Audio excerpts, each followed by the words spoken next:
are these people? This article from Caitlin Johnstone that I brought, she's going to talk about some stuff. I think I brought this mainly because I think people need to kind of refocus. I think distractions are easy out here, and Caitlin Johnstone probably agrees with me.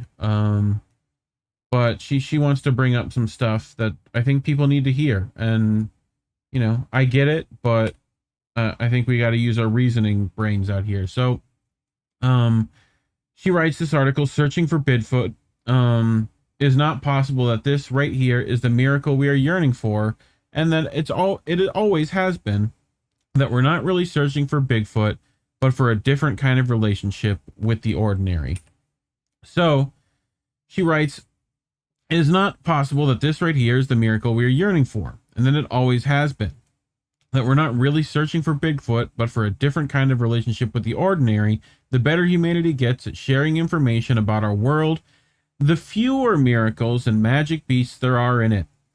Before the world was explored and nature scientifically documented, there could be anything out there. Dragons, giants, witches, sea serpents.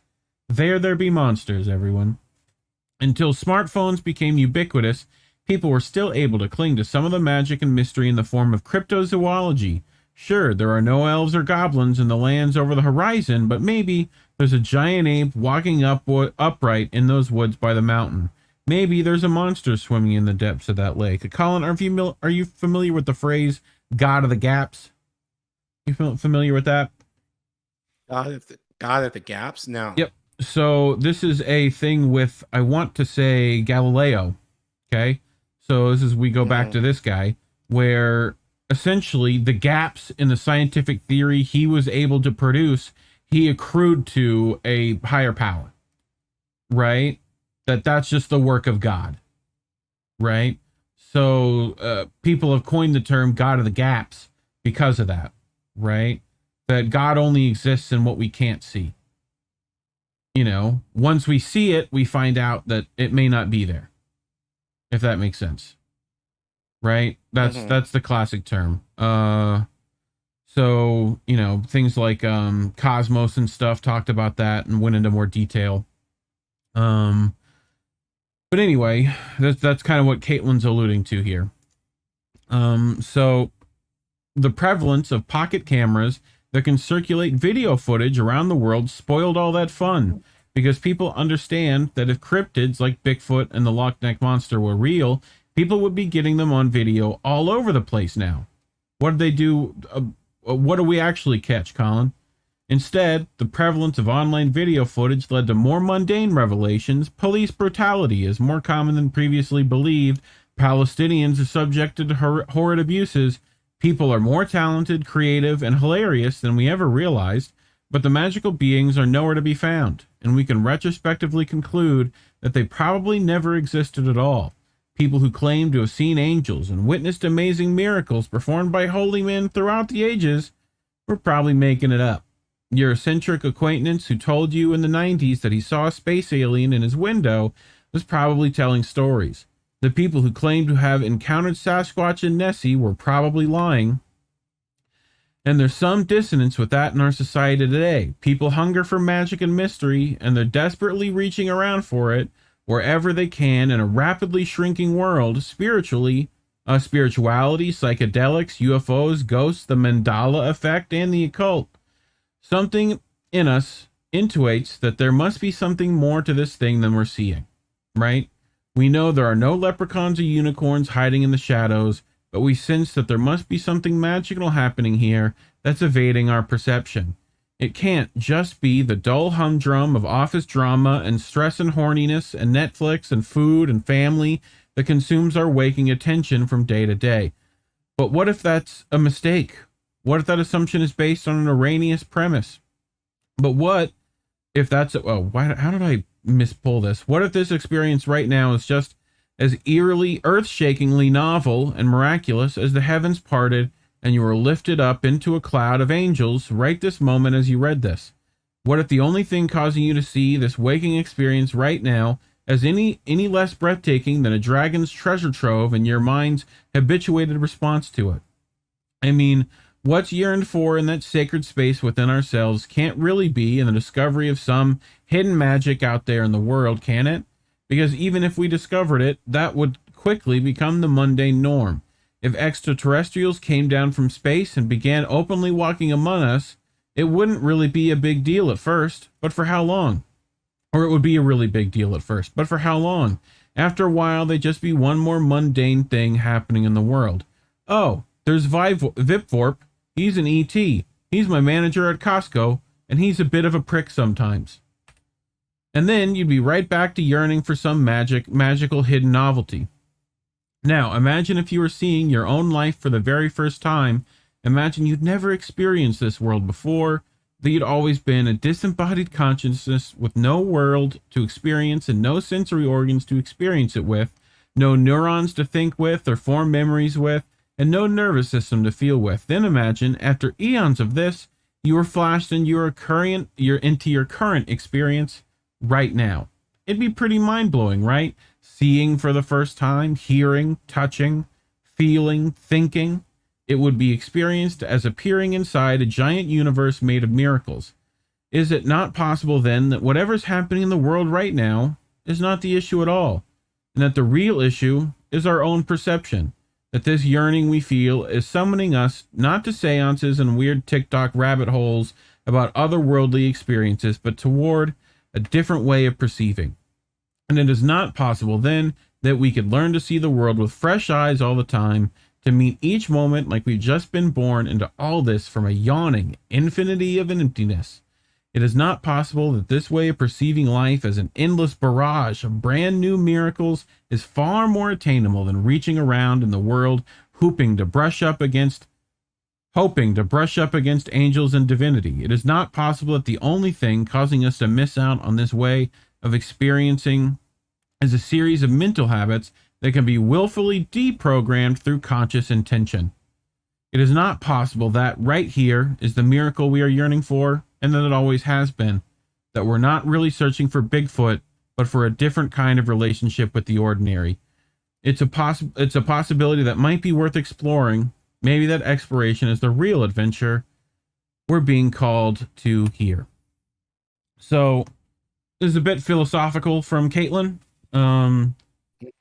I think that, she's standing on the shoulders of giants in this here, calls to Alan Watts that you're thinking too much, you're taking things too seriously, you're looking for stuff that you yearn for that's not there, and really the only thing that's there is what's there, so. Right. So I think for me, that kind of, why I like this, it kind of helps kind of form the idea of, and I think especially this week, like the last couple of weeks, we're beginning to see this in terms of politics, that we're seeing a lot of people putting hope, and in many cases, like a philosophical hope on these politicians to do something for us in almost kind of like a magical or like wishful way. Yeah. And I don't want to say that there's nothing wrong with that. I think, we're human. Like, we always wish for something that we don't have or something that is beyond us. And that's perfectly okay.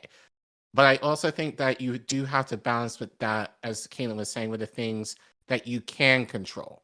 Yep. And one of the things that you can control, I think, especially in Is politics, yourself. is what happens is yourself. Yep. And how you feel, but also mostly what you can do locally and what you control there and how you can respond to your local politics.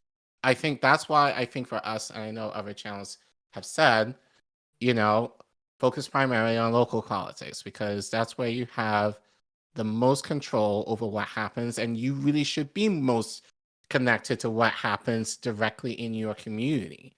Yeah. Because you have better access, not great access, but better access to the politicians that are there. So general rule of thumb, if you don't know who your councilmen are, if you don't know who your state board of education reps are, if you don't know who your governor is, your mayor is, like, that's a problem. But you are able to know, like, Marianne and RFK and Dr. West, yeah, great, but like the people in your community are the people that you should be most concerned about. That's why we say every week, take care of yourselves, take care of your families, take care of your communities, because they are the ones that need the most direct help, especially right now. So yeah, I think just kind of keeping the focus of kind of put the things that more like, I don't know, to say wishful thinking, but the things that we want to be better or kind of hope are like somewhere out there. You have to have that perspective of, there's one thing if you're working towards that to make that reality, that's perfectly fine. But I think the idea of just wishing it into existence just on that sense of belief, or in many of our cases out of despair, is not Healthy. necessarily the best way to go, or Yeah. healthy. That you should be more interested in things that you can control, or the things that ultimately do affect you most personally. Well, and So, I think people worry about bleakness of the mundane, right? Which is mhm, what Caitlin talks about, right? You know, it's they yearn for something slightly better. Their life shouldn't be this shit. There has to be something else, you know. So I think that's uh, this Carl Sagan's famous, you know, we're all made of star stuff. You know, that's pretty fucking right, ridiculous. Like that ain't right, mundane, you know, right. and The, you shouldn't well, the treat your fact life that, as a mundane thing like that. no, the fact that, So, and I think, yeah, so I think it's just the idea too, as you were saying, you know, thankfulness. right. The idea of you being alive. Yeah, we're Yeah, all things are shit, happy little but you're accidents. able to, like, depending on what So, time you're watching this, you're able to get up, you're able to eat, you're able to go to work, hopefully, maybe, but you're able to function in a way that you're able to sleep at night. And we yep. don't necessarily know your stories, all of you, but I don't want to necessarily assume everything is great for everybody. That's relative. But if you're able to do the basic shit, that in of it's without much, if any, issues, that in of itself is amazing. And that's not mundane, because there could be a lot more things that go wrong. And, so I think just really don't take your lives for granted. It might seem boring, it might seem mundane, it might seem monotonous, but you're here. And I think if you really think in terms of, like, if you really think, I don't want to say positively, but you're able to reflect on the things that you're able to do today, I'm sure you're able to kind of find the hidden mysteries in your day that make it worthwhile if you really look for them. I think the problem is, and I think especially in our culture right now, it's just so much despair in the world. They're hard to kind of find. And I'll definitely admit that for someone who's definitely more cynical in terms of, looking at life. But, that's in a lot of ways why I work with young kids, because it's not that cynical yet. So everything is new to them. Everything is a new opportunity and exciting for them. And that's what helps me to kind of get up in the morning and go to work, because I'm able to kind of, they're able to help me see that ultimately, in a lot of ways, this world is not so bad if you know where to look for it. Yep. So, um, yeah, so I think in live what we read, and actually Nick, Yeah. Rick Rick Solis goes putting, in from, the words of Alan Watts, which I should play some Alan Watts at some point and do a segment on him. He's one of my mother's favorites. He's one of my favorites. The meaning of life is just to be alive. It is so plain and so obvious and so simple, and yet everyone rushes around in a great panic as if it were necessary to achieve something beyond themselves. Rick, is that from his rat race talk, or I've heard that before. It sounds very familiar. Um, but yeah, this is good stuff from Caitlin. I think it helps refocus what everyone, you know, like a lot of people got distracted this last couple of weeks over similar things. So Yeah. I'm sure that's why she put this up. But it's just refocus, look for the basics. You know, don't rely on something out of your control to fix you. That's just not gonna work. You know. Yeah. My So mom tells me all the time, the things are out of your control. That's what it is, like out of your control. So yeah, therefore, don't touch it. Don't bother with it, and don't stress yourself out over it. Focus yeah, on the things that you can control.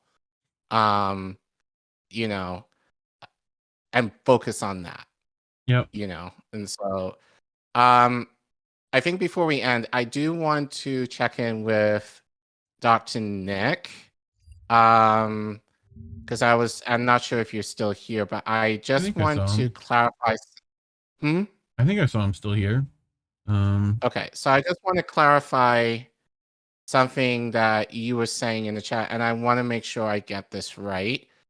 And feel free to DM your concerns to me if you want, but I just want to,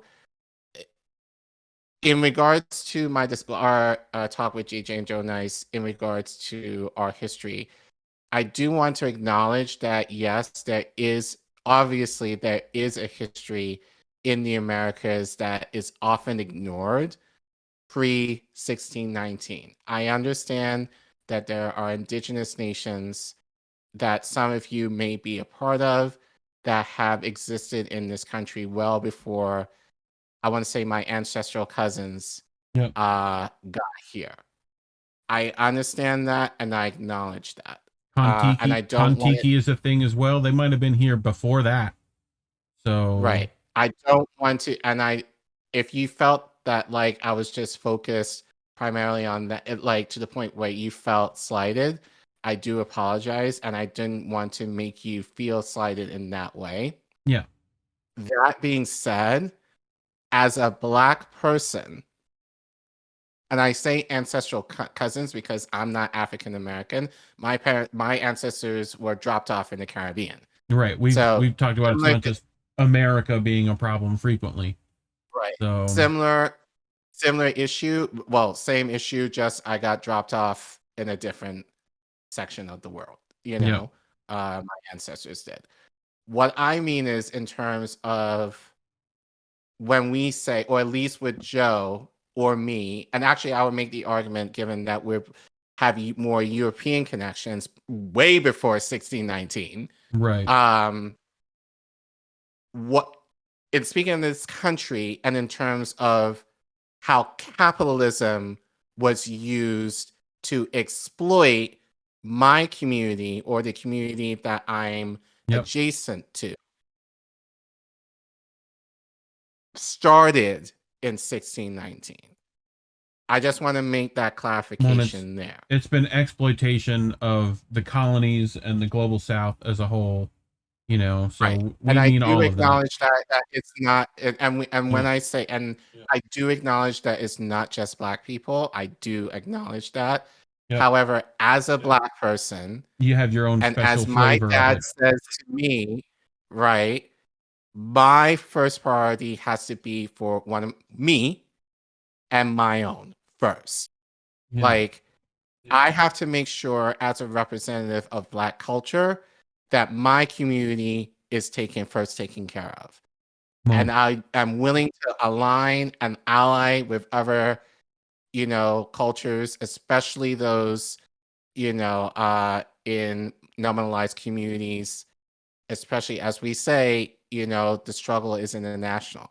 I do get that. I'm speaking in terms of my history, my direct history, how it affected my family and Joe's family, because we both come from pretty much the same culture. That's what we're talking about. It is in no way dismissive or not acknowledging yours. And I'm guessing that you are of indigenous descent. I am not dismissing that. If anything, I celebrate that because I'm assuming if you're more indigenous, your ancestors went through similar shit. So I understand that and I do acknowledge that. But I must primarily focus on my culture and how it affected my community and how I can help them first. And there's If that makes sense. intersectionality. We Yes. get, we're with you on that.